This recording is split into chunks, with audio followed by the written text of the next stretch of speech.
वज़ीर आज़म वज़ीर आज़म ये जेल का ताला टूटेगा, खान हमारा टूटेगा।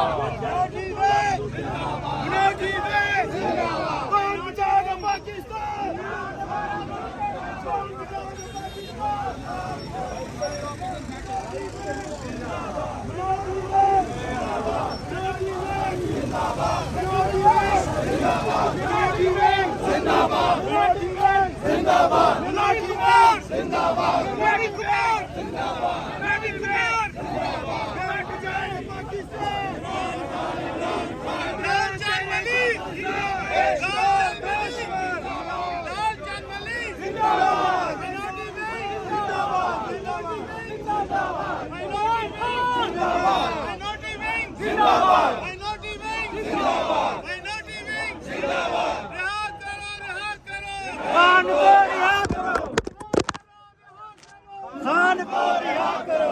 हुकूमत अपनी पॉलिसी स्टेटमेंट देगी, चाहे वज़ीर आज़म साहब दें, चाहे वज़ीर खारजा दे दें, उसके बाद हम अपना पूरा मौक़िफ़ इंशाल्लाह असम्बली के फ्लोर पे मैं दूंगा इंशाल्लाह ताला, या चकज़ै साहब देंगे, लेकिन उस दिन का हम इंतजार है कि वो क्या कहेंगे। देखेंगे इस वक्त अफगानिस्तान की तरफ से जंग यानी कि हो रही है, दहशतगर्द हो रही है। अफगानिस्तान के जो बाशिंदे हैं पाकिस्तान से मुल्क के लोग यहाँ से निकाले जा रहे हैं, लेकिन केपी के में जाके वहाँ पर पनाहगाह बनी हुई है। देखिए वो पाकिस्तान के साथ केपी के लोग मुखलिस क्यों नहीं है? नहीं, देखो केपी के लोग बड़े मुखलिस है और कहीं पनाहगाह नहीं है और पनाहगाह नहीं होने चाहिए। हमारा मौक़िफ़ ये ज़रूर था कि केपी के असम्बली ने जो करारदादें पास की है उनके नज़र भी करके आप उनको भी देख लें, और ख़ासकर जो जरगा हुआ था उसमें सिर्फ PTI नहीं थी बल्कि केपी के में सारी पॉलिटिकल पार्टीज़ वहाँ थी। उन्होंने भी एक सजेशन दी थी कि आप जरगे के तौर पर कर लें। वो लोग रिवायती तौर पर जिस तरीके से कर रहे हैं, इनकी सजेशंस आई थी और हमारी रिक्वेस्ट ये थी कि इनकी सजेशंस को आप कंसिडर करें। दूसरी हमने ये कहा था कि अफगानिस्तान के लोग जिस तरीके से आप भेजेंगे उनको थोड़ा सा टाइम फ्रेम इतना दे दें ताकि वो बर्डन भी ना हो और सारे लोग एक अनरेबल तरीके से जाए। तो टाइम फ्रेम की बात हुई थी।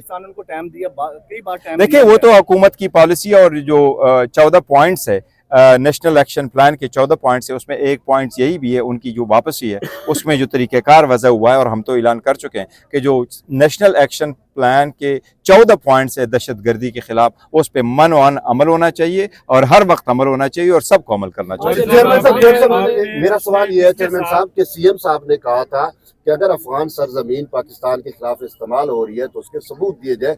कल सलामती कौंसिल में अफगानिस्तान के मामले पर एक इजलास हुआ जिसमें चीन के मंदूब ने, पाकिस्तान ने तो कहता ही रहा लेकिन चीन के मंदूब ने वाज़ेह तौर पर अफगान तालिबान को जो है वो एक तंबीह भी की और कहा कि आपकी सरजमीन से जो है वो तमाम हमसाया ममालिक के खिलाफ दहशतगर्दी हो रही है और आपको अपने हमसाया ममालिक के साथ मिल बैठ कर इसका जो है वो तदारुक करना है। तो यानी कि अब चीन भी यही कह रहा है, बाकी दुनिया भी यही कह रही है, तो CM साहब ने क्या? नहीं, देखिए हमारा मौक़िफ़ बड़ा सिंपल है। हमने उनको कहा कि एक वक्त ज़रूर था, वो बात सिचुएशन अलग है, लेकिन इस वक्त जो अफगानिस्तान की सिचुएशन है वो अभी इसलिए इजराइल अपना रोल प्ले कर रहा है, इंडिया अपना रोल प्ले कर रहा है, वो प्रॉक्सी वहाँ कर रहा है, वो इनको एजेंट समझ करके उनको डिफ्यूट कर रहा है, रिक्रूट करा रहा है और पाकिस्तान के खिलाफ सारी प्लानें हो रही है। अगर आप देखें पाकिस्तान में जो भी कोई अटैक हो जाता है तो उसकी कड़ियाँ जाकर के हिंदुस्तान से मिलती है, और हिंदुस्तान कर क्या रहा है। और ये देखो एक चीज़ आपको एडिशनल में बताता हूँ, अगर आप उनसे पूछे आप कंदहार में क्या करते हैं, इंटरनेशनली पूरे UN के मुताबिक अगर आपने एक मुल्क ने दूसरे मुल्क में कोई कौंसलेट बनाना है तो एक जैसे बनाने, अगर एक मुल्क ने 5 कौंसलेट बनाने तो दूसरे मुल्क के भी 5 कौंसलेट बनाने, और बैंक के ब्रांचेस की तरह उन कौंसलेटों के नंबर होते हैं। इंडिया कंदहार में कौंसलेट क्यों कर बना रहा है और उस कौंसलेट में 70 बंदों को क्यों रिक्रूट कर रहा है? ये सारी उन्होंने इसके आड़ में दहशतगर्दी कर रहे हैं और उन्होंने पनाहगाहें बनाई है, और सब हमारी दुआएं साथ है और हमें सपोर्ट भी है। हमने कहा है कि देखो दहशतगर्दी एक ही मौके पे कि दहशतगर्द जहां भी हो उनको छुपने की जगह नहीं मिलना चाहिए, पाकिस्तान के दुश्मन है और जहां भी होंगे दुश्मन के तौर पर ट्रीट करें। साहब की रिहाई की तारीखें आप भी काफ़ी दफ़ा दे चुके हैं, गुज़श्ता कई रोज़ से ये खबरें गर्दिश कर रही हैं कि शायद इमरान खान साहब की रिहाई हो मुस्तकबिल करीब में। आप समझते हैं कि ये किस हद तक दुरुस्त है? देखो हमारी सबकी ख्वाहिश है, मेरे ख्याल है आप लोगों के समेत और पूरे पाकिस्तान की ख्वाहिश है कि उसकी रिहाई जल्द से जल्द हो, लेकिन आपने देखा पूरा सिस्टम साकत हुआ है।